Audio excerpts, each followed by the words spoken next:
કેશોદ પંથકમાં મોડી રાત્રે શરૂ થયો છે વરસાદ। કેશોદ પંથકમાં સવારથી જ વાદળછાયું વાતાવરણ હતું। બાદમાં મોડી રાત્રે ધીમી ધારે વરસાદ પડવાની શરૂઆત થઈ છે। કેશોદ પંથકમાં પહેલા રાઉન્ડમાં 3 દિવસમાં 32 ઇંચ જેટલો વરસાદ પડ્યા બાદ લાંબા વિરામ બાદ ફરીથી મેઘમહેર જોવા મળી છે।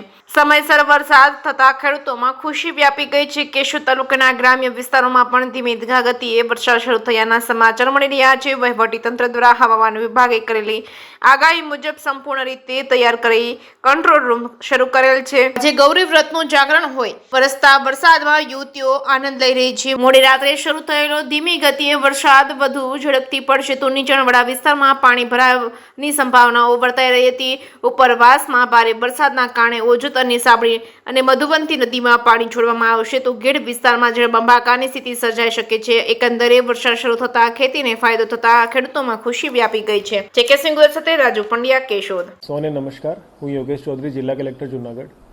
આજે 31 તારીખે બપોરના લગભગ 4 વાગ્યાની વાત છે। આપણે જિલ્લામાં અત્યારે મોસમ નોર્મલ છે, પણ જે હવામાન વિભાગની આગાહી છે એના પ્રમાણે આજ સાંજ પછી આજે રાત્રે અને કાલના દિવસે ભારે વરસાદની આગાહી છે।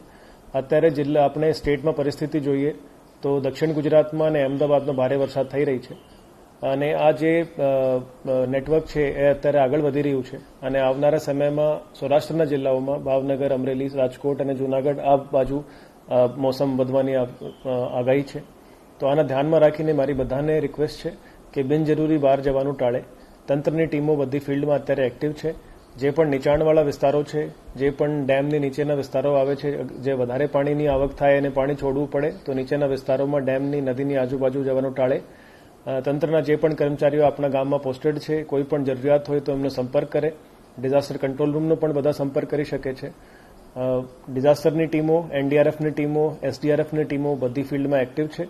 અમે કોઈ પણ જરૂર પડશે એના માટે તૈયારી રાખી છે, પણ બધાને મારી રિક્વેસ્ટ છે કે આજે સાંજથી કાલ સાંજ સુધી મોસમની આગાહીના ધ્યાનમાં રાખીને બિનજરૂરી બહાર જવાનું બધા ટાળે અને કોઈ પણ ઇમરજન્સી હોય, કોઈ પણ આવશ્યકતા હોય તો અમારા કોઈ પણ ઓફિસનો તમે સંપર્ક કરશો તો અમે તમારી હેલ્પ કરવા માટે તત્પર રહીશ।